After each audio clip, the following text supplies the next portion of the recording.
Unspoiled Network podcast. This is Spoil Me, covering Cradle, Book 11, Dreadgod, Prologue, and Chapter 1. I say again, Chapter 1. I could only read up to Chapter 1. I'm sorry, my voice is cracking because I'm really overcome with emotion at how I had to stop at Chapter 1. In this episode, we will be talking about Osriel being sentenced and Lyndon figuring out something pretty surprising about the labyrinth. Welcome to Spoil Me.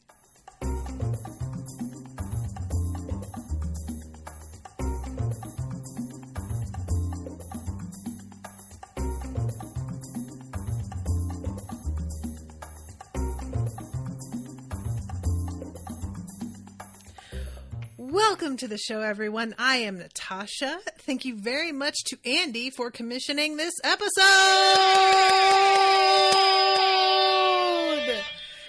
Andy, I'm giving you the special air horn treatment. I think you deserve it. So, as Will is wont to do, this bitch has announced his next book before I even start this book. Will, if you are out there, you're killing me. You're killing me. Why are you doing this to me? He is just, I feel it's personal at this point. So, full disclosure, for some reason, I had it in my head that I didn't start this book until next week. I thought I completely knew what was going on, and I started a re-listen to Cradle yesterday, not even kidding, and was like, good, I'll have a whole week. I'll be able to get through the entire series in a week, no problem. And I will be all ready. And then I checked my schedule last night at like 11:30 p.m. and went, oh. So I'm in the midst of a re-listen, but I have not completely done a re-listen. So some people may have to refresh me on a thing or two as we go, or maybe I won't. In the Discord, somebody did share a graphic novel that apparently Will commissioned that summarizes the events of Reaper, and I did find that helpful. And you guys can go into the Filthy Casual chat on the Discord for that. There's also the Cradle spoilers, Cradle no spoilers chats.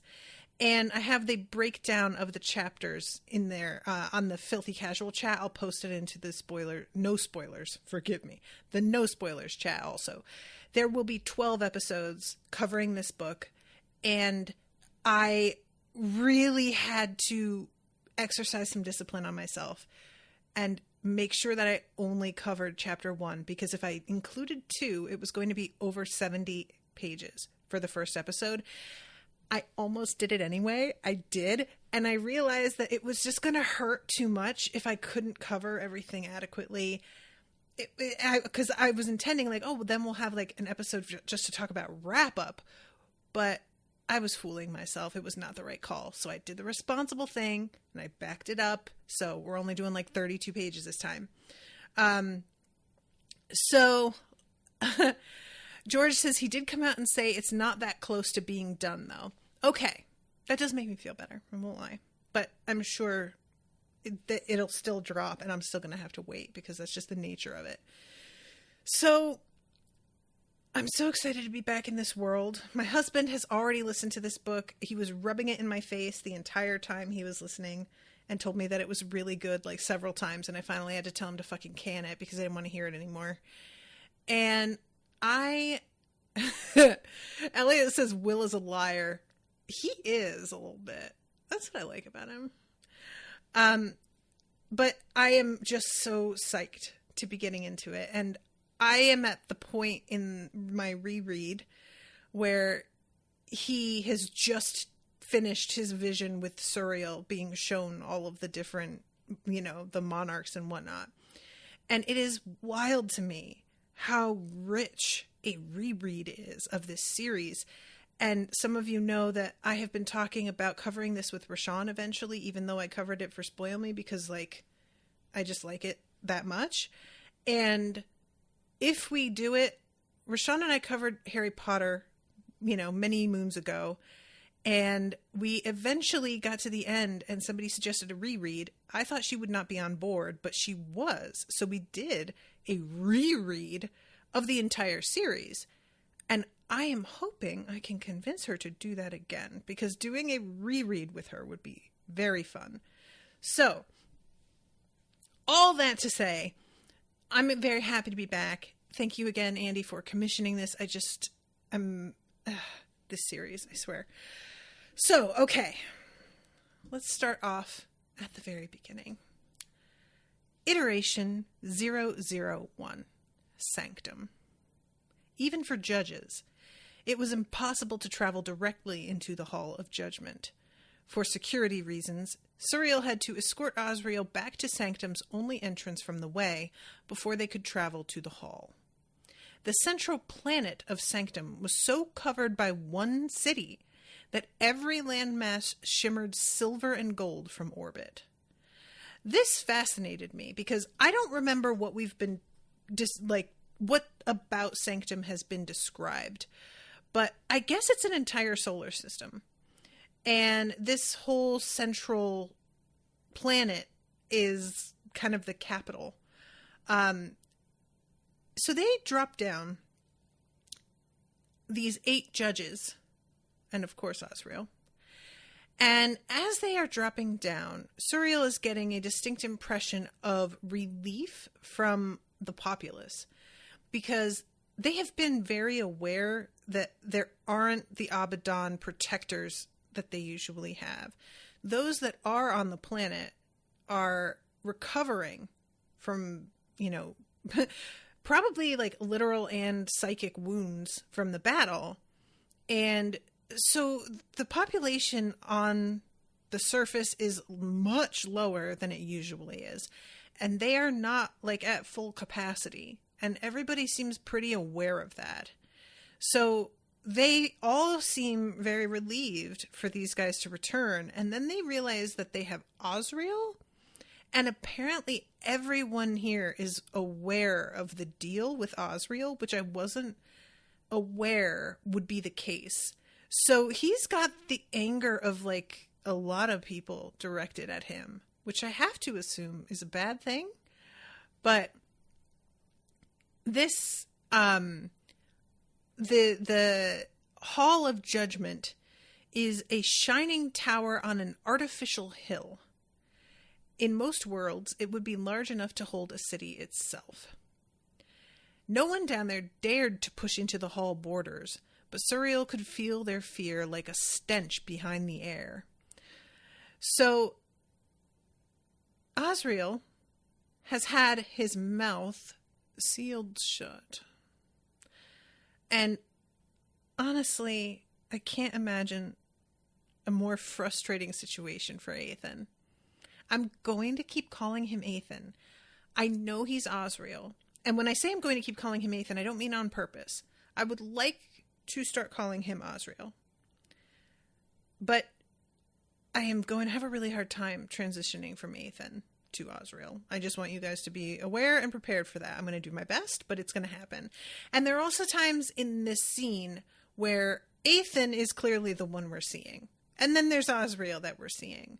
And it feels like a really distinct difference in maturity level, which is what Suriel kind of is surprised by. They all seem fairly surprised by. So people begin to cry for vengeance and justice. Osriel, with most of his power locked away, would hear their voices whether he wanted to or not. So he was put in a cage in the center of the room while everybody is around him. And they have a kind of manacles around his wrists, but they're not exactly meant to really hold him. They're sort of a symbolic thing. And when they all settle down, Talariel the spider is like, hey, so we're still in the middle of a fucking battle. They are not retreating. Shit is very intense. We need to get this done ASAP because we have shit to do. And as they go through all of this rigmarole, he chimes in every now and then, being like, hey, so they've taken down another sector. We're really going to have to do this now. Can we please get this going? I love Osriel rolled his eyes ostentatiously. Machiel glared down on the seat of the accused. This won't take long. And I have to tell you guys something here. This is one of those moments where I'm like, okay, I know that part of it is plot. That Machiel, he just makes me so angry. But also, Travis Baldry's voice for Machiel, I don't know what it is, but he makes me really hate Machiel, like, extra. And in this scene, the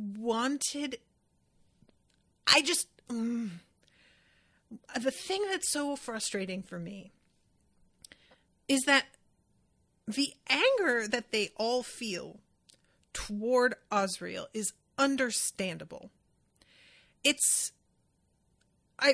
The position that they are in at the moment, a great deal of it is due to the fact that he bounced.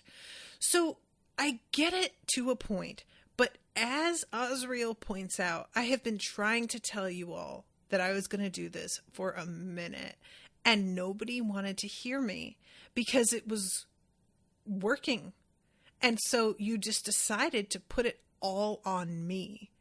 Anyway, you shouldn't act like this was a fucking surprise. And I also see that it's really an interesting concept when you stop and think about it. Osriel is like, well, it's like Death Takes a Holiday, but on such a grander scale that it's interfering with entire universes, you know? And the concept that Death takes a holiday because he's like, I am really sick of killing people. It's not fun. I don't like this job. And I'm not the only one who has to do this. Like, that's kind of fucked up. Don't you think that's fucked up? Nobody thinks that? He has a point.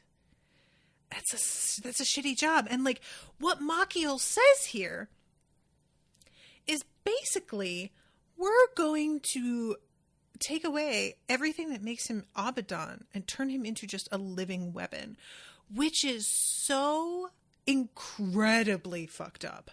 That really shook me a little bit, and I don't feel like it was given the gravity in the moment that it deserved. To essentially try and take this dude's free will away and force him to commit murder repeatedly as if he were an inanimate object. Yikes, kids. Yeah, maybe we have reached a point where some shit had to change. Maybe we have reached a point where the little system that you have set up is fundamentally flawed and y'all just have not wanted to deal with that aspect of it.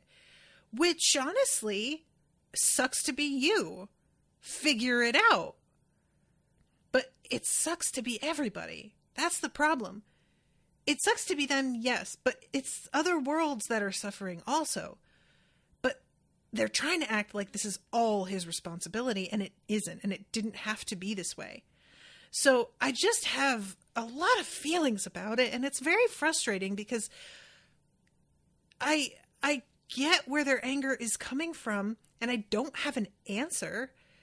Obviously, the way things had used to work, when we get the description, like, long ago when they weren't able to actually, like, completely cull, it didn't work out super well for them, and there was, like, a much smaller ratio of life because of the way it was all sustained, and Osriel's ability really completely changed the balance of it all.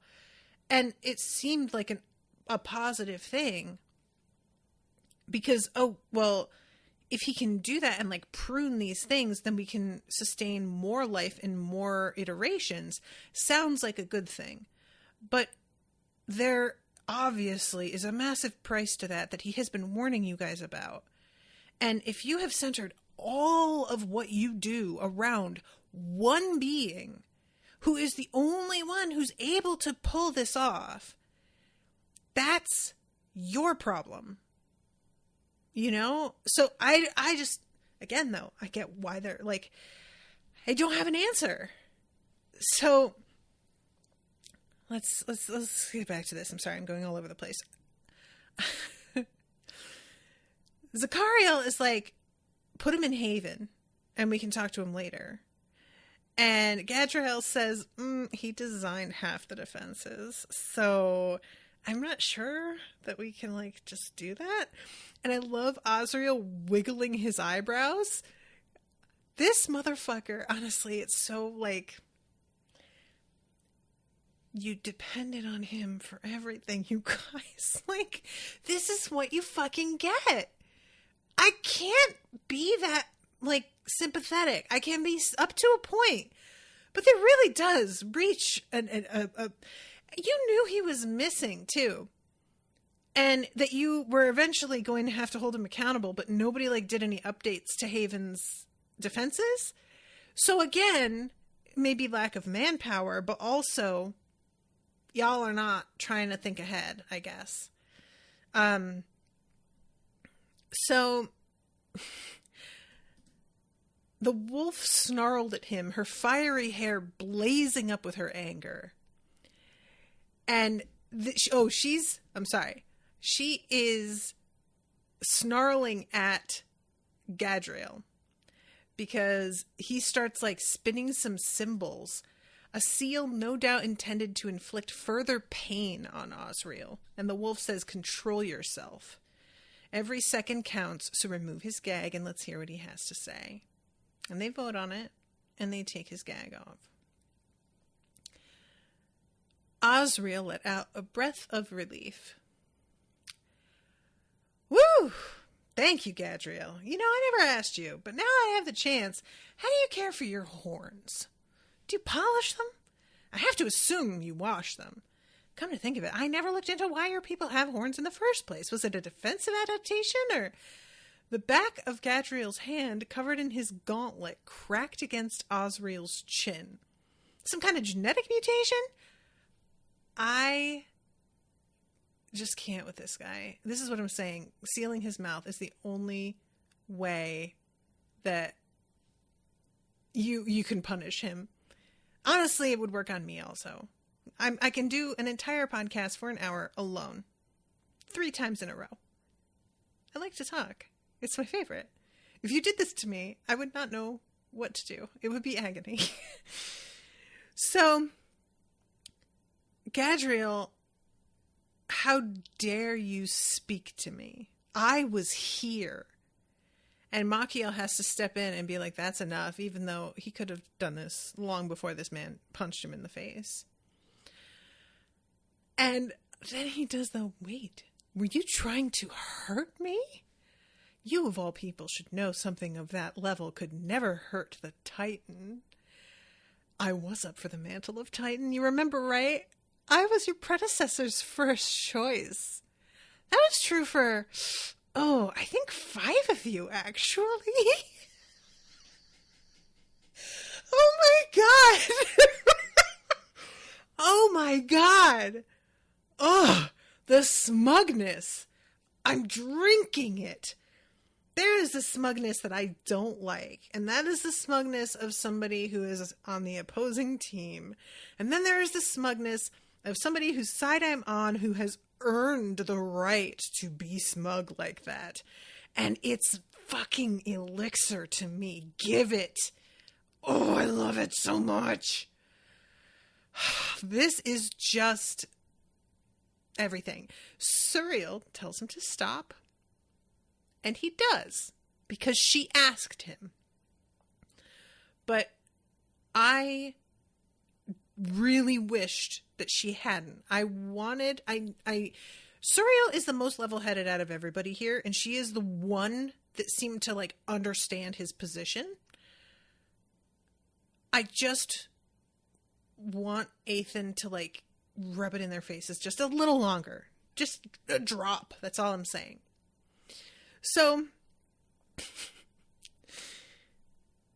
This is not an investigation. This is Machio. This is a sentencing. Explain any mitigating circumstances so we can determine how you pay for your crimes. And then he says, so, what do you think about the Mad King copying my weapon? Weird, right?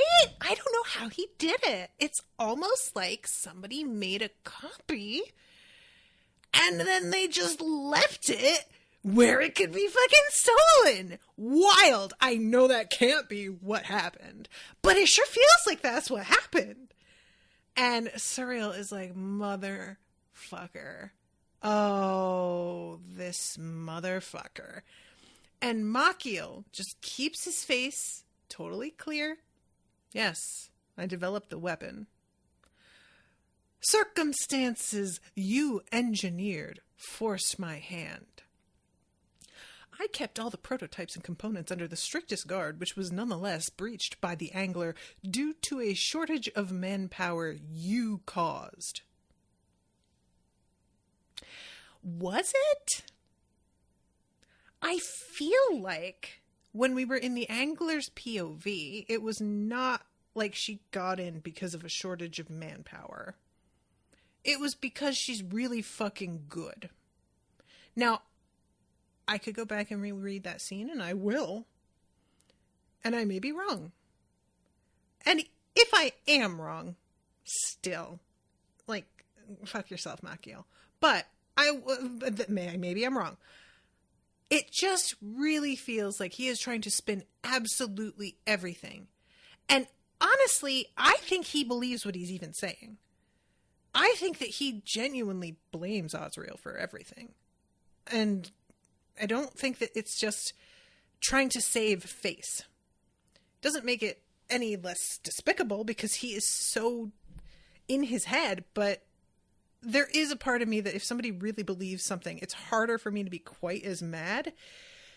It's like a different kind of mad. I should really say that. Not less angry at them, but like my anger is of a different type. So then he says, if you think it's my carelessness that caused this situation, I had to replicate the weapon because you hid the original one. The Mad King used it to devastate worlds while you were not here to defend us.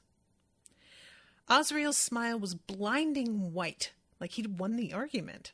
Suriel understood why. If the other judges had been lesser beings, they would be shifting uncomfortably. Actually, Zachariah the Fox was shifting in her seat. The court was not pleased. Suriel spoke up on their behalf. Why did you hide it from us, Machio? I will hold myself accountable to the Court of Seven after this trial. I am not afraid to atone for my actions. I just don't really feel like you will. I don't know. I just don't think you will. We'll see. So, Azrael says, according to my predictions, the system still had decades of stability left. How was I to know that the Hound had ruined everything? Essentially, if you hadn't gone and made a fucking prototype, it wouldn't have happened this way. It would have been fine and stable, but you had to go meddling.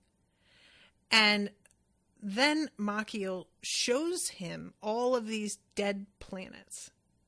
Their blood is on your hands. And this is when Travis Baldry really cracks it open and just goes for it. And man, it was really something. That man needs a raise. I don't know what he's getting paid, but it's not enough. And your hands are pristine, Azrael shouted. All blood we spill is on my hands, and on mine alone. Who else can decide when enough is enough? Who else has the right? And I was like, I mean, yeah, if he's the one, it doesn't seem like it should be up to anybody else. you know? Like, you're making him fucking cope. And Raziel is like, the whole point of this is that we're a court that makes decisions together, and you fucked it up by leaving. And this is when he says, I told you what I was going to do for centuries. Just kill a few more for us, Osriel. Disobedience is treason. Why would we try to find a better way when this one is working? If the burden is so easy to carry, do it yourself. And this is when Machiel calls him arrogant, and I almost died. Machiel calling Osriel arrogant. Machiel, you may express your arrogance in a different way, but sir, get real. For Christ's sake. You're embarrassing yourself. You are one component in a system. No, you know all this. You just blind yourself to it. He is allegedly one component in a system that when he disappeared entirely fell apart. So I think maybe that system isn't what you're trying to pretend it is. That's all I'm saying. Like, you know, this is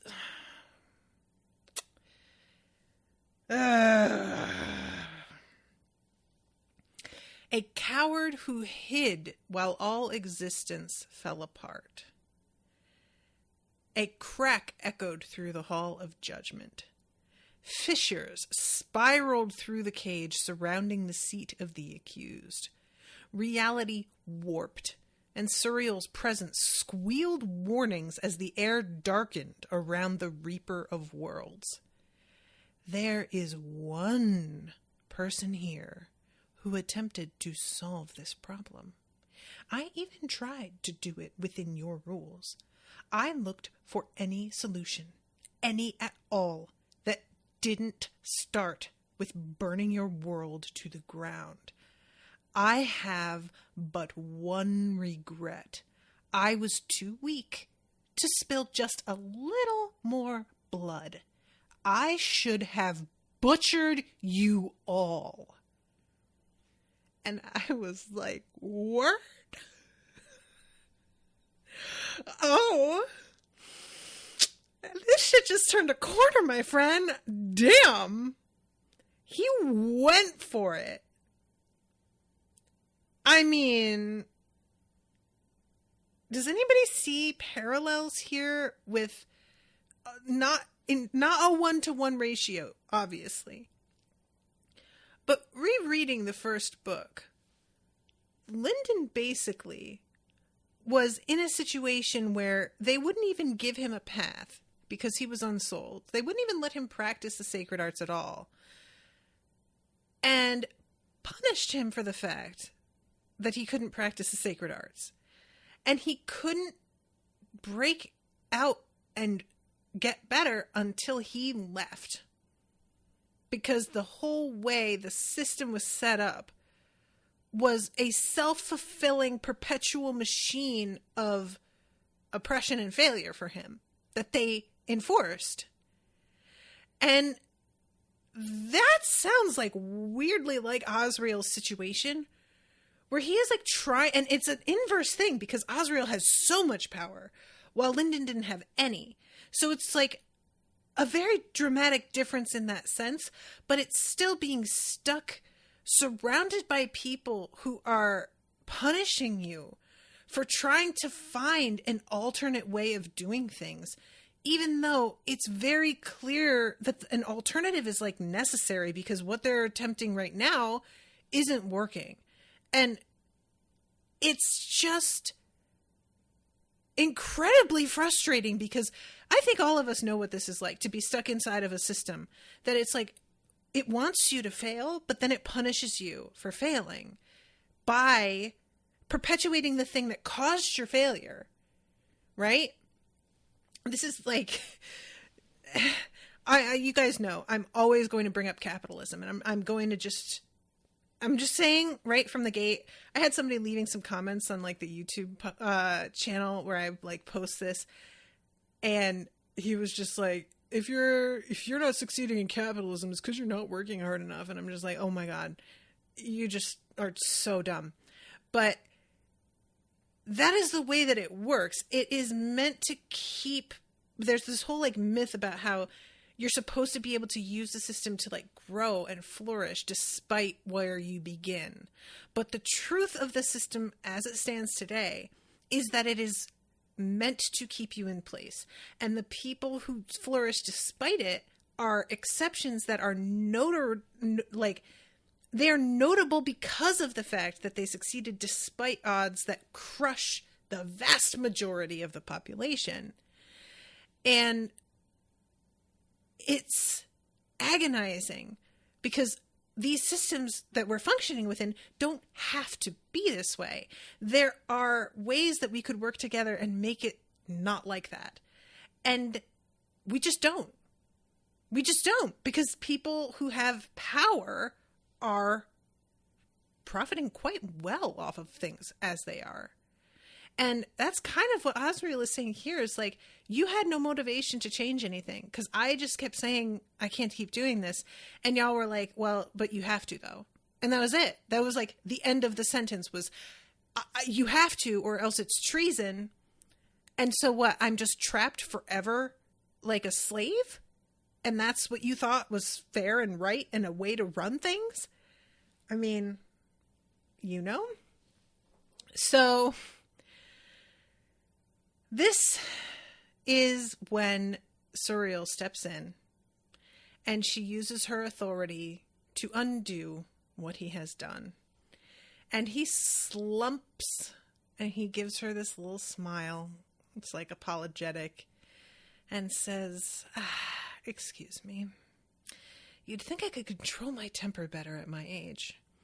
And I could not help but laugh at that, because like, there is nothing like being around the people that got you where you are to make you suddenly appear unhinged. It is, he's been triggered, you know?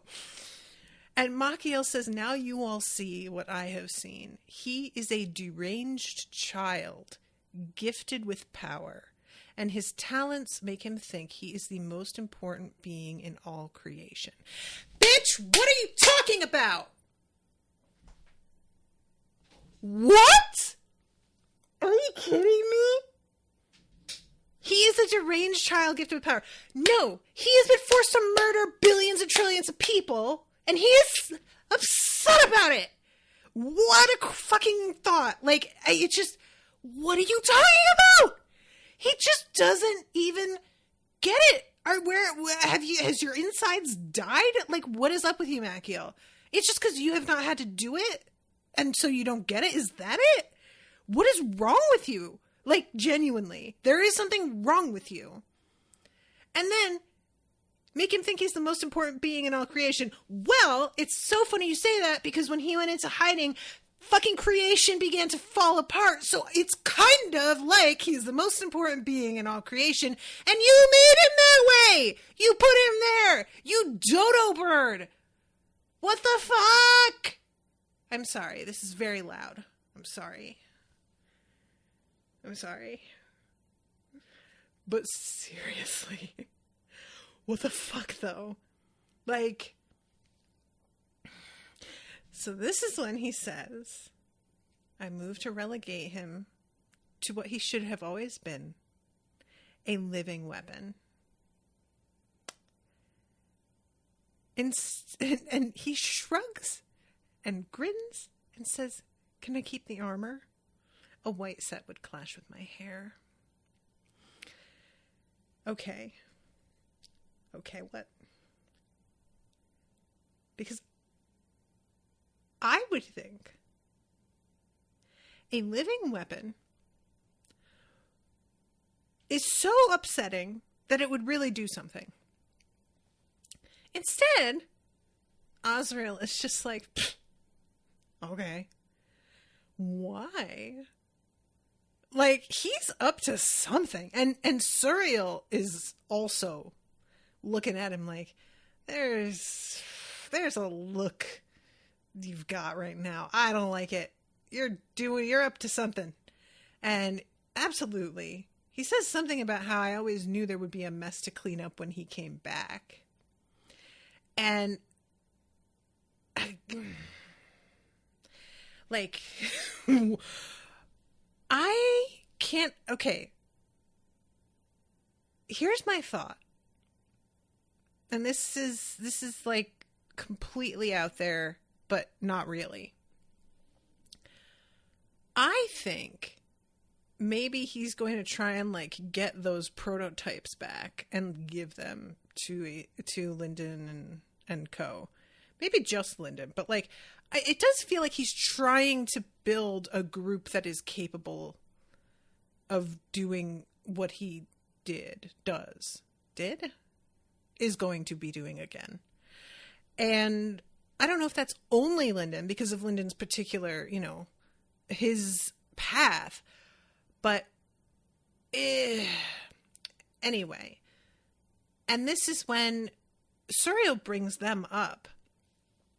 And Machiel says they're not powerful enough to intervene in other worlds. And this cracked me up.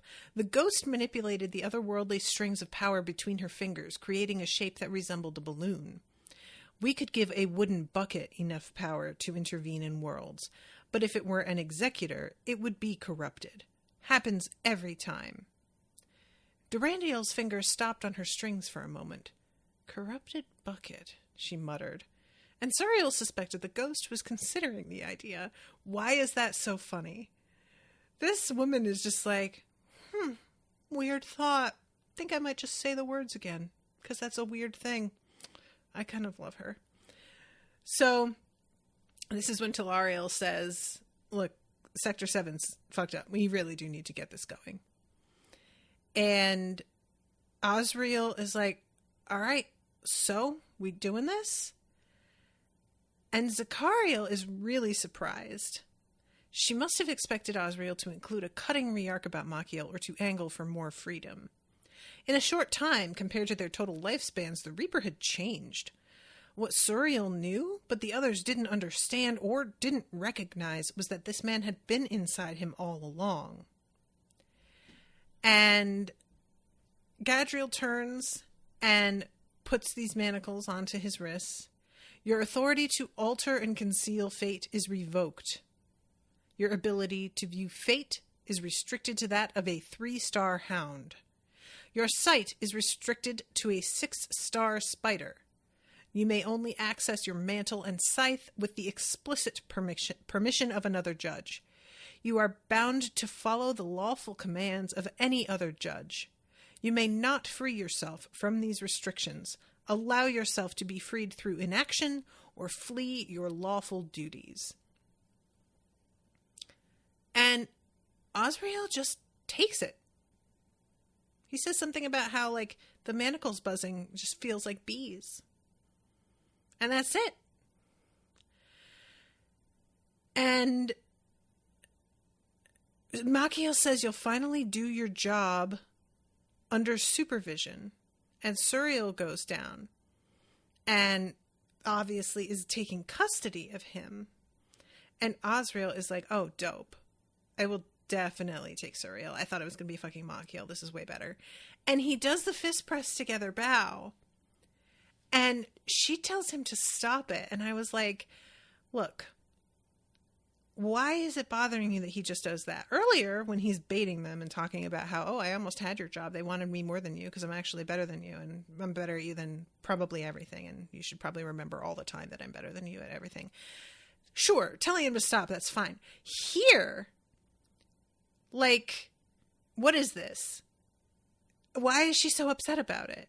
Reminded Suriel of his disguise and twisted her stomach. But why though, Suriel? That isn't that big a deal.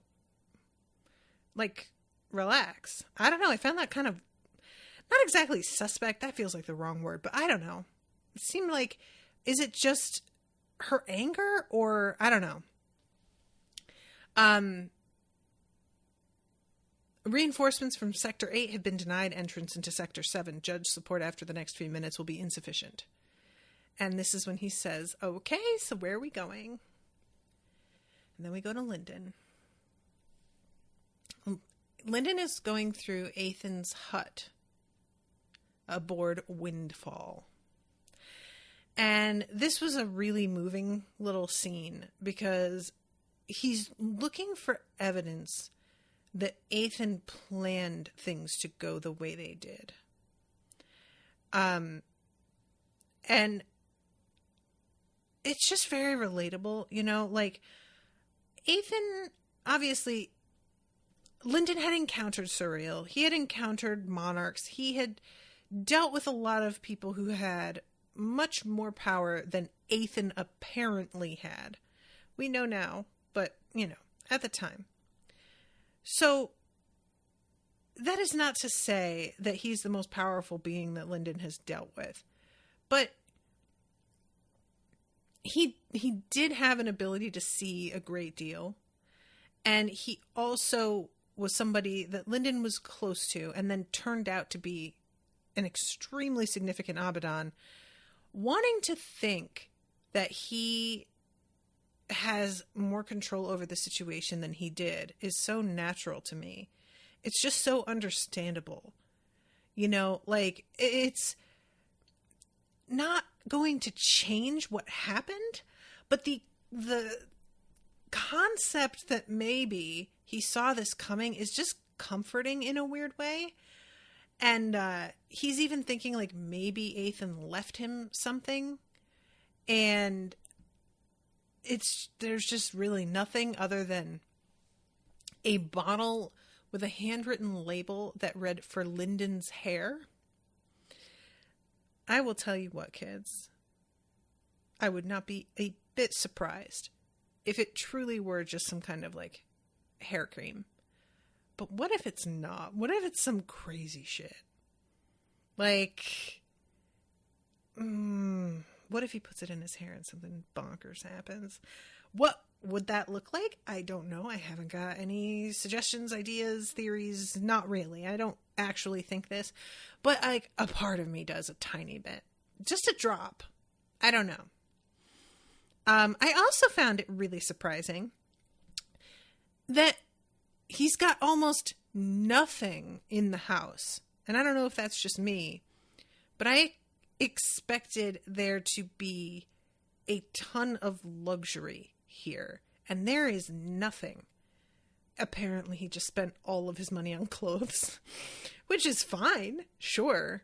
But I was expecting there to be a lot more opulence just because he seems like somebody who enjoys that sort of thing. And I get, you know, it says he rarely spent a night on the Cloud Fortress. Nevertheless, though, you know. So the bed was made. The home was in good order, not to mention spotlessly clean. But he'd left a hairbrush sitting out and a water basin half filled. Ethan had expected to come back. Dross gave a disturbing giggle. The darkness claims us all when we least expect it. Destruction comes even to the destroyer. Dross, why do you gotta do this, bud? Why? Not now. Like, just fucking tone it down, man. Fucked up. It's wild too, because later on he says something about how like grief is a really powerful motivator, not a weak one. But here, when he's aware that there's grief happening, he's just like, yeah, well, it'd be like that sometimes. Man. So he goes down to the labyrinth and he's thinking about how he has been through a lot. One of the most terrifying days he has ever lived through. But there is more to come. He can't rest. The monarchs would be coming for him soon if they weren't already. If the Dreadgods hadn't all been awakened today, and if the world hadn't just witnessed an apocalyptic battle in the sky, Lyndon suspected the monarchs would have captured him by now. His first task was clear. He needed to take stock of the labyrinth. So, question. The monarchs would have captured him because of his power with the labyrinth and his inheriting that? Is that why he believes they would have done this? Because I don't recall, like, I know that he knows the secret of the monarchs, but he also was, like, put into a position where he couldn't repeat it. So I don't think it's that. Okay, everybody's saying yes. Okay. It would be one of his greatest weapons against the Dreadgods and monarchs both, and Ethan had said it would help him fix Dross. We'll see, Dross whispered. So we have a bit here of Lyndon thinking about how Dross got damaged, that it was his fault, and that he could get used to Dross like this if he has to, but he doesn't think he should have to, and that it's not fair, which, like, no offense, but duh. Of course it's not fucking fair. And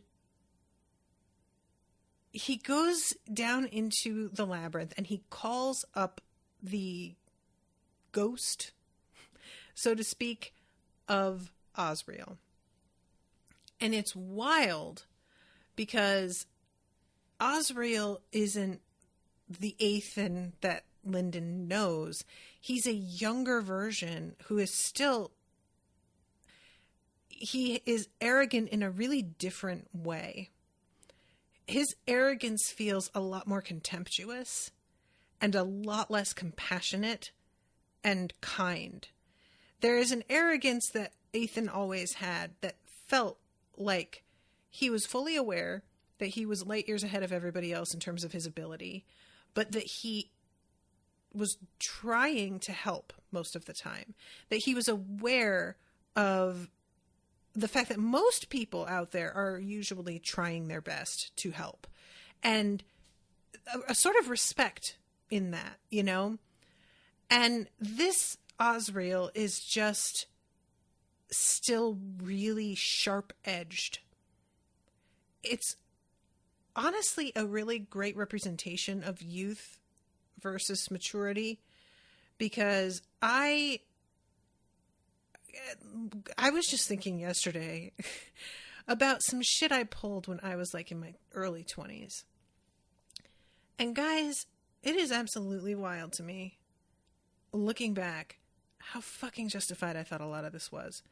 How right I felt. I really did. And I see it now as an adult, and I was a fucking baby. I was a baby having a fucking tantrum. That's what was going on. And yeah, I was real good at some things. And yeah, I was a lot smarter than a lot of the people that I worked with and went to school with. And yeah, I had talent. I did not seem to have any grasp of, like, kindness in a real way. I didn't seem to have any sense of proportion of my own function in comparison to other things, or my own emotional response versus the emotional responses of somebody else, and the fact that my feelings don't just inherently matter more. I just was a kid. And when you're that young, everything is heightened. You know, there's just a sense of emergency and immediacy. When you're like a teen into your early 20s, everything feels so important in such a way that's like overwhelming. And then as you get older and you really look back, you're like, man, I couldn't help myself to a point. Some of that's just straight up hormones.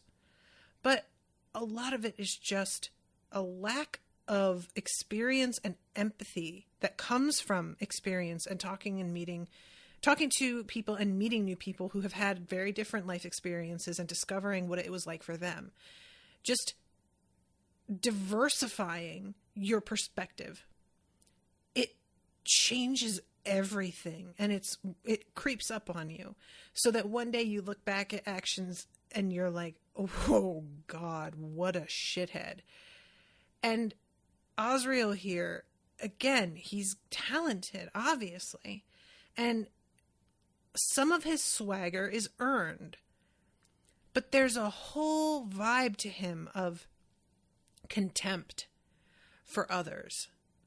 And even for Lyndon, there's a sense of almost like, I guess you were my new apprentice, so you must be decent at something, but I mean, you're still like what you are, and I am what I am. So, I guess, you know, there's just something about this that, and when Dross comes out, so he says, if you're asking me whether I recall teaching you, of course I do not.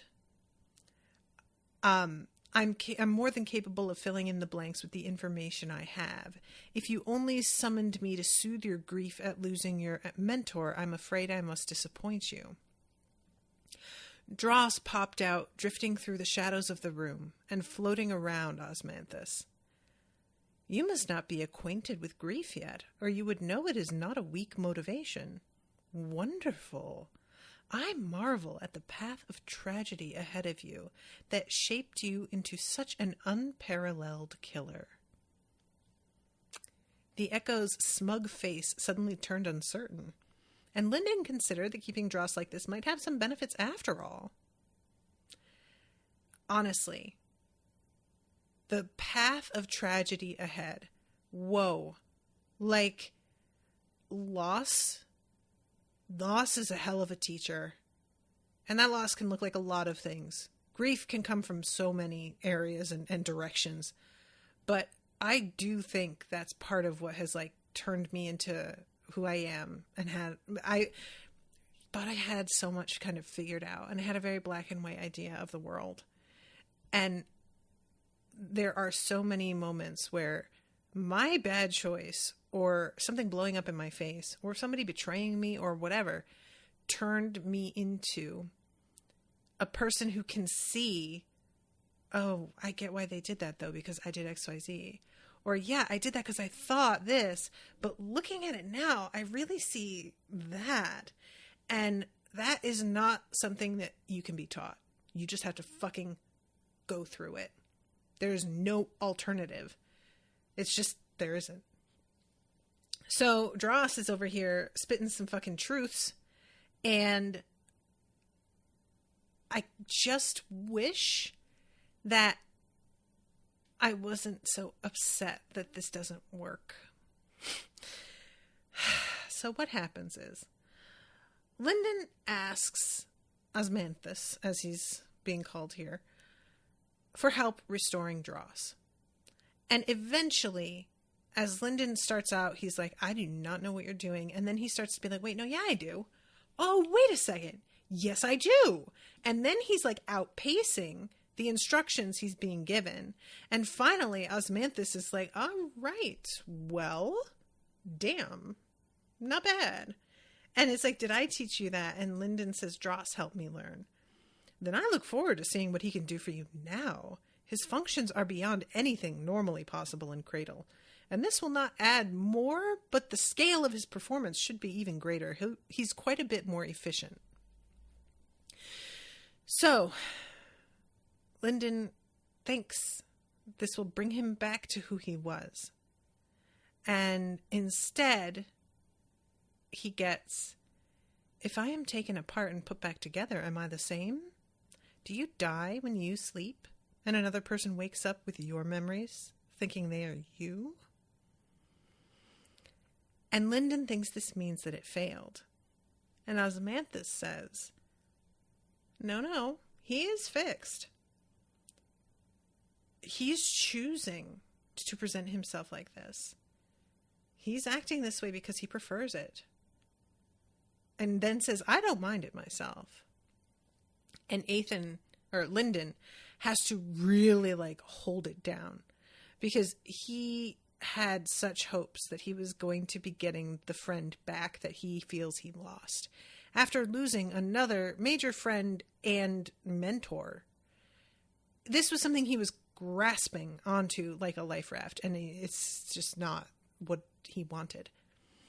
And this is really reminding me, and I think it was Cindy who is probably listening to this episode, in the channel for Cradle No Spoilers on the Discord. She said, maybe the thing with Dross isn't about changing him back, but accepting that sometimes trauma will change your friends. And now they're different, and you have to love them for who they are now, instead of trying to get back a person who is lost, which felt like a fucking punch to the gut when I read it, because it was just true. That's a thing. And it's a difficult, like, the thing that I keep thinking about, and it's not really a comparable situation, but I am reading Traveler's Gate, which is another Will White property. And that is not something I'm covering. I'm reading it for myself. And it starts off with this kid who is caring for a mother whose mind was fucked up by magic. And she has what feels almost like Alzheimer's, where she doesn't remember who he is a lot of the time. She acts out really violently, trying to defend herself from things that aren't there. And I have seen the effects of Alzheimer's on somebody that I really care about. And it is a really hard thing when you know someone a certain way and that's just not who they are anymore. And you still love them because you love them. But it's not the same, and it may not ever be the same. And does that mean you just abandon them? No, and Lyndon would never. But you still can grieve for a person who is gone now. And I'm not sure if I want old Dross back in a practical sense. In a theoretical sense, I do miss him as a bright spot of, like, you know, glib commentary. But in terms of the price that he paid, it somehow feels a lot more respectful to have there be a real cost to what he did. And I'm not sure I want that to just be something he can undo, you know? And there's also the aspect of, like, he functions much more efficiently now. Maybe Dross's personality came from the fact that he wasn't that efficient. Maybe that's part of how he worked, is that he was formed by somebody who had, you know, only a very rudimentary idea of what they were doing at the time. And some of his personality came from the way he was put together originally, and that just won't translate. Whatever it is, it was so sad. Like, don't get me wrong, I was super sad that Dross wasn't just back.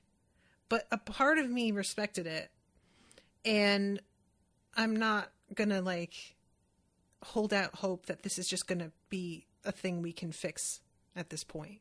Maybe it will be fixed, but it's not going to be something that I'm holding out as, like, a goal for Lyndon in particular anymore.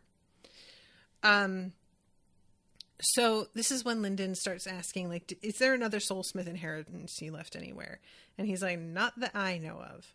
And I can't just make another one. There are a lot of other ones in the labyrinth still, and you could take them. And he says it with this, like, if you want. And honestly, Lyndon's the same He's like, the same way. And he says, I'd rather not settle. And apparently you can really only take one. And there's the possibility of a second and third after you've been alive for a few centuries, eventually working your way up to it. But it is a pretty tough thing to pull off. And if you do it wrong, it can really screw you up.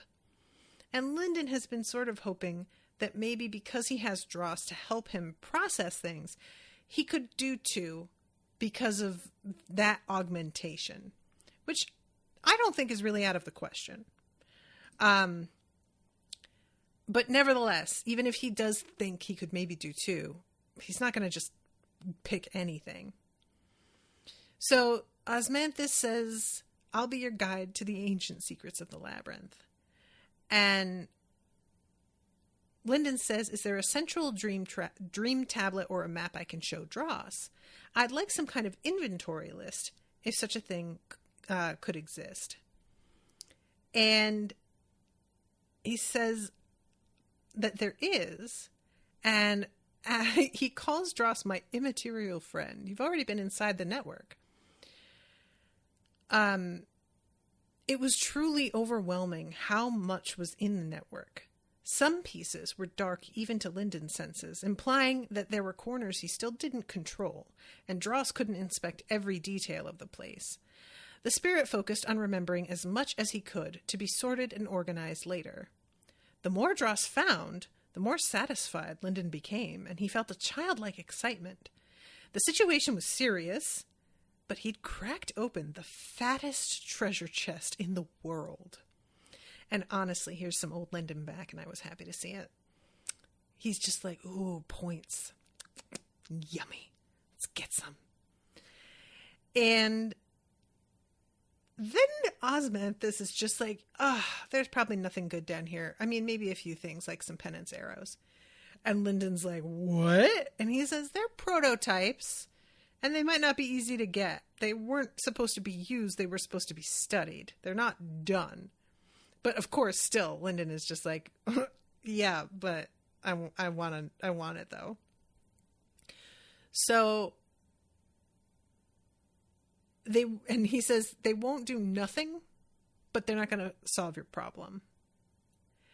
And then when Lyndon is like, oh man, I am so excited about finding the treasures that are here, Osmanthus is like, the treasures that are here, kiddo, buck up.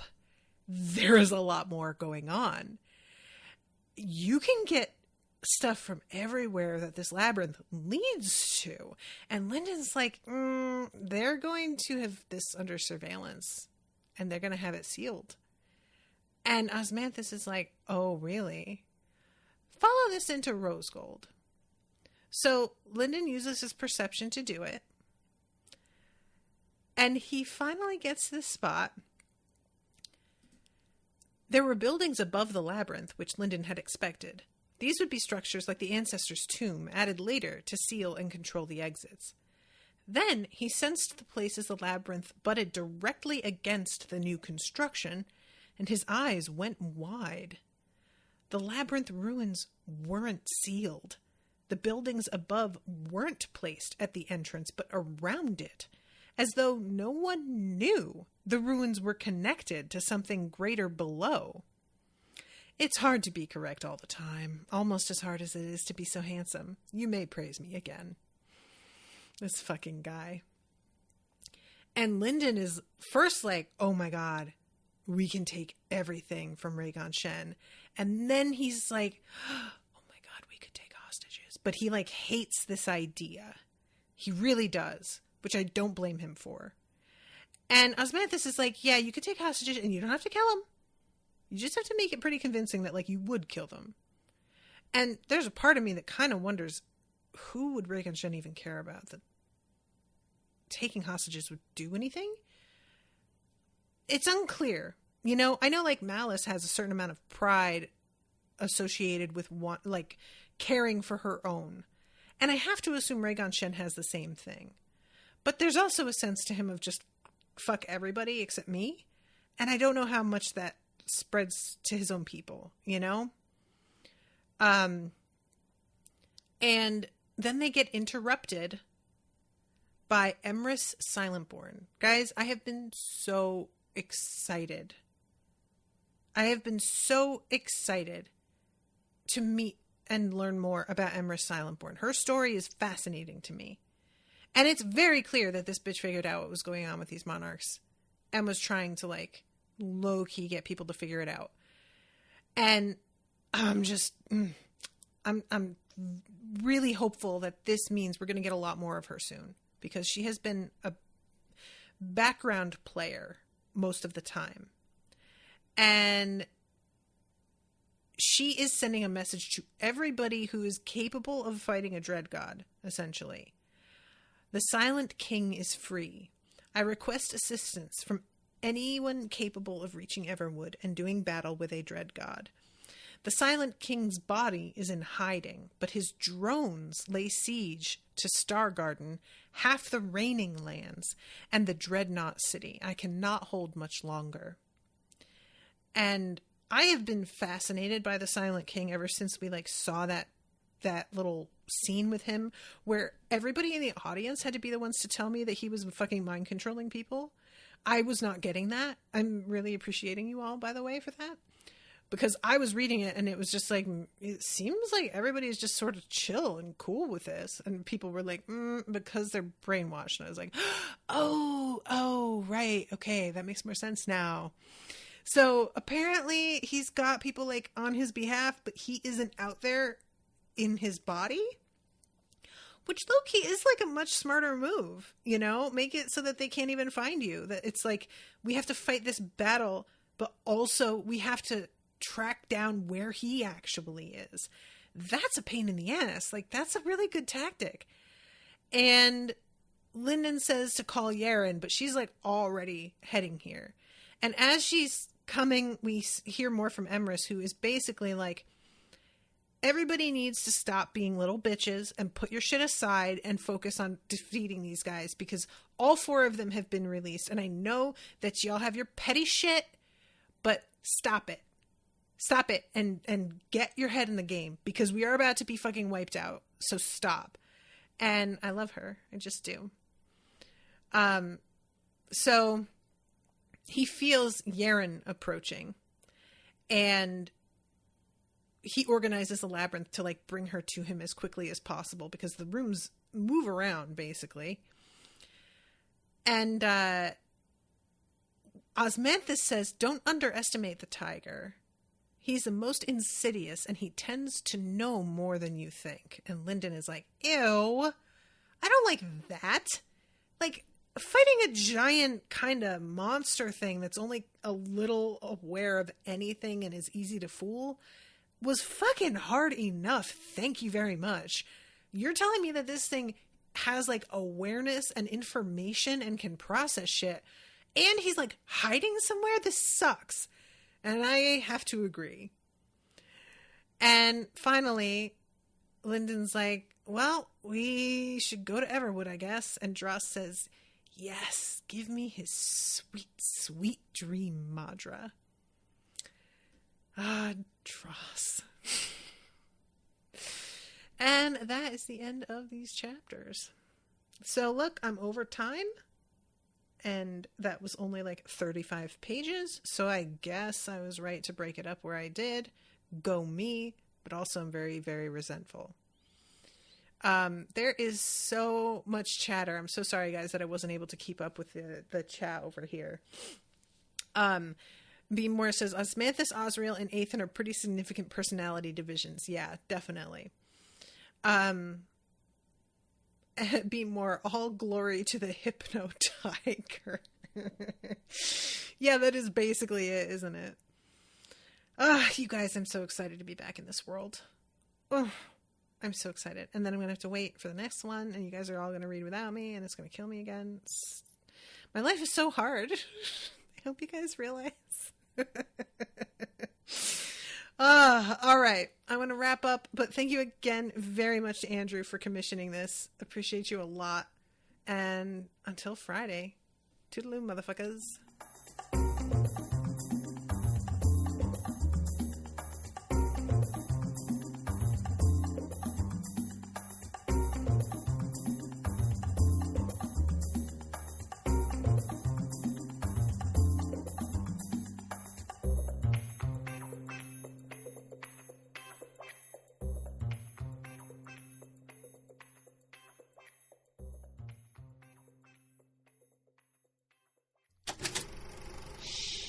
That was an Unspoiled Network podcast.